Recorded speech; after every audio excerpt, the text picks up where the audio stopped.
बाप का बेटे के लिए प्यार। आखिर ऐसा बाप जो अपने बेटे से बहुत प्यार करता था, उसने अपने बेटे पर ही केस क्यों किया?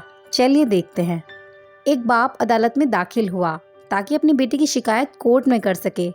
जज साहब ने पूछा, आपको अपने बेटे से क्या शिकायत है?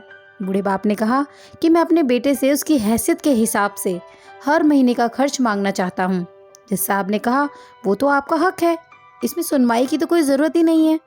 आपके बेटे को हर महीने खर्च देना ही चाहिए। बाप ने कहा, मेरे पास पैसे की कोई कमी नहीं है, लेकिन फिर भी मैं हर महीने अपने बेटे से खर्चा लेना चाहता हूँ, वो चाहे कम ही क्यों ना हो। जज साहब आश्चर्यचकित होकर बाप से कहने लगे, आप इतने मालदार हो तो आपको अपने बेटे से क्यों पैसे की आवश्यकता है? बाप ने अपने बेटे का नाम और पता देते हुए जज साहब से कहा कि आप मेरे बेटे को अदालत में बुलवाएं तो आपको बहुत कुछ पता चल जाएगा। जब बेटा अदालत में आया तो जज साहब ने बेटे से कहा कि आपके पिताजी आपसे हर महीने खर्चा लेना चाहते हैं, चाहे वह कम क्यों ना हो। बेटा भी जज साहब की बात सुनकर आश्चर्यचकित हो गया।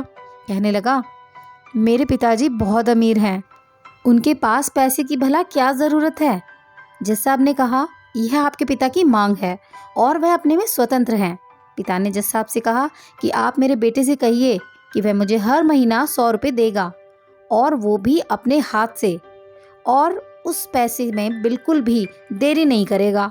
फिर जज साहब ने बूढ़े आदमी के बेटे से कहा कि तुम हर महीने 100 रुपये बिना देरी के उनको अपने हाथों से दोगे, ये आपको अदालत का हुक्म देती है। मुकदमा ख़त्म होने के बाद जज साहब बूढ़े आदमी को अपने पास बुलाते हैं। उन्होंने बूढ़े आदमी से पूछा कि अगर आप बुरा ना माने तो मैं आपसे एक बात पूछूंगा, आपने अपने बेटे के खिलाफ ये केस क्यों किया? आप तो बहुत अमीर आदमी हो और ये इतनी छोटी सी कीमत है। बूढ़ा आदमी रोते हुए कहने लगा, जज साहब, मैं अपने बेटे का चेहरा देखने के लिए तरस गया था। वह अपने कामों में इतना व्यस्त रहता है, एक ज़माना गुजर गया उससे मिला नहीं और ना ही बात हुई, ना आमने सामने ना फ़ोन पर।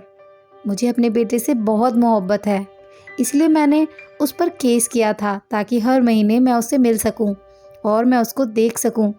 खुश हो लिया करूँगा उसे देखकर ऐसे। ये बात सुनकर जज की आंखों में आंसू आ गए। जज साहब ने बूढ़े आदमी से कहा कि अगर आप पहले बताते तो मैं उसको नज़रअंदाज और ख्याल न रखने के जुर्म में सज़ा कर देता। बूढ़े बाप ने जज साहब की तरफ मुस्कुराते हुए देखा और कहा, अगर आप सज़ा कराते तो मेरे लिए तो दुख की बात होती, क्योंकि सच में मैं उससे बहुत मोहब्बत करता हूँ और मैं हरगिज़ नहीं चाहूँगा कि मेरी वजह से मेरे बेटे को कोई सज़ा मिले या उसे कोई तकलीफ़ हो। इसीलिए हमेशा अपने माँ बाप से सच्चा प्रेम कीजिए, क्योंकि वही हमारी असली पूंजी है, असली धरोहर है। दोस्तों, ऐसे किस्से कहानियाँ अगर सुनना आप पसंद करते हैं तो जल्दी से इस चैनल को सब्सक्राइब कर लीजिए ताकि हम मिल सके अगली नई कहानी में। तब तक के लिए धन्यवाद।